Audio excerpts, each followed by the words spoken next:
बिस्मिल्लाहिर्रहमानिर्रहीम। अस्सलाम वालेकुम। आज मैं आपको 1 किलो के हिसाब से बिरयानी बनाना सिखाऊंगी, जिनमें कुछ मसालों को हमने पीसना है, जिसमें 1 टेबल स्पून साबित ज़ीरा, 3 दालचीनी, 1 जायफल और 2 से 3 टुकड़े जावित्री के ले लेंगे हम। इन सब को हम पीस के मसाला तैयार कर लेंगे। अब हम इसका कोरमा तैयार करेंगे, जिसमें जाएगा 1 कप तेल। जब तेल थोड़ा सा गर्म हुआ तो मैंने इसमें आधा किलो बारीक काट के टमाटर डाल दिए हैं। अब टमाटर को इतनी देर पकाएंगे कि टमाटर गल जाएं। जब टमाटर थोड़े नरम हो गए तो मैंने इसमें डाला 1 टेबल स्पून अदरक लहसुन का पेस्ट। इसको 2 मिनट तक भूनना है। जब ये भुन जाए तो इसमें जाएगा 1 टेबल स्पून हरी मिर्चों का पेस्ट।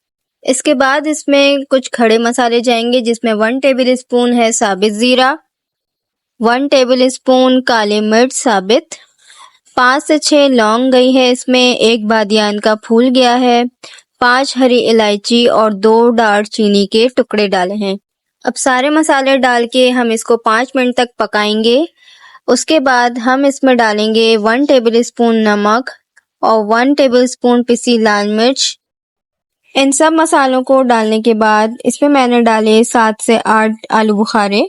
अब इसमें पौना लीटर पानी शामिल करेंगे ताकि हमारे टमाटर अच्छे से गल जाएं। इसके बाद जो हमने मसाला पीस के रखा था उसको भी मैंने डाल दिया है और अच्छी तरह से सारे मसालों को मिक्स किया है। मसाले अच्छी तरह से मिक्स हो चुके हैं। अब मैंने इसमें 1.5 कप दही डाली है और अच्छी तरह से इसको मिक्स किया है। अभी टमाटर थोड़े और गलने हैं, इसलिए मैंने 7 से 8 मिनट तक के लिए ढककर इसे पका लिया। यहाँ पर 7 से 8 मिनट हो चुके हैं। अब मैंने इसमें 1 किलो चिकन डाली है। चिकन डालकर मैंने तकरीबन इसे 12 मिनट तक पकाया है। अब इसमें 1/4 टीस्पून जर्दे का रंग शामिल करेंगे और अच्छी तरह से मिक्स करेंगे। अब फ्लेवरिंग के लिए इसमें मैंने लीमू के स्लाइस काट के डाल दिए हैं।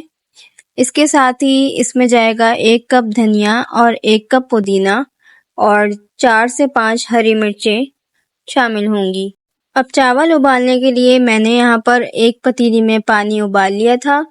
उबाल आने के बाद इसमें 4 टेबल स्पून नमक डाला था, 1 बादियान का फूल डाला था और 3 से 4 तेज पत्ते डाल दिए थे।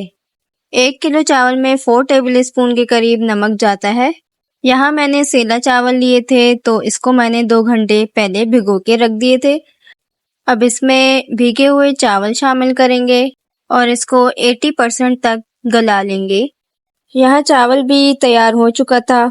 अब जो हमने बिरयानी का कोरमा तैयार किया था उसमें अब हम तय लगाएंगे।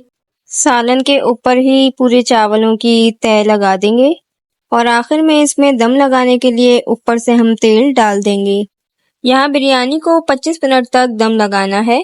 मज़ेदार सी बिरयानी रेडी हो चुकी है। कैसी लगी आपको ये रेसिपी मुझे ज़रूर बताइएगा कमेंट करके। अगली रेसिपी तक के लिए अल्लाह हाफिज़।